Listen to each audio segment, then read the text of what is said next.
You have to read the history of slavery to understand this. There were two kinds of Negroes. There was that old house Negro and the field Negro. And the house Negro always looked out for his master. When the field Negroes got too much out of line, he held them back in check. He put them back on the plantation.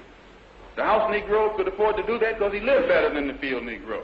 He ate better, he dressed better, and he lived in a better house. He lived right up next to his master in the attic or the basement.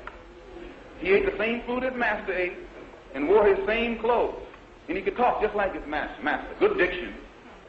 And he loved his master more than his master loved himself. That's why he didn't want his master hurt. If the master got sick, he'd say, "What's the matter, boss? We sick?" When the master's house caught a fire, he'd try and put the fire out. He didn't want his master's house burned. He never wanted his master's property threatened. And he was more defensive of it than the master was. That was the house Negro. But then you had some field Negroes who lived in huts, had nothing to lose.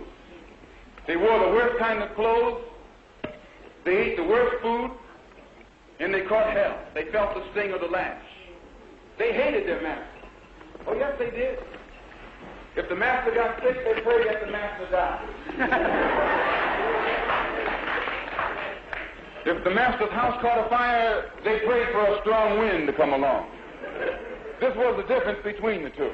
And today you still have house Negroes and field Negroes. I'm a field Negro.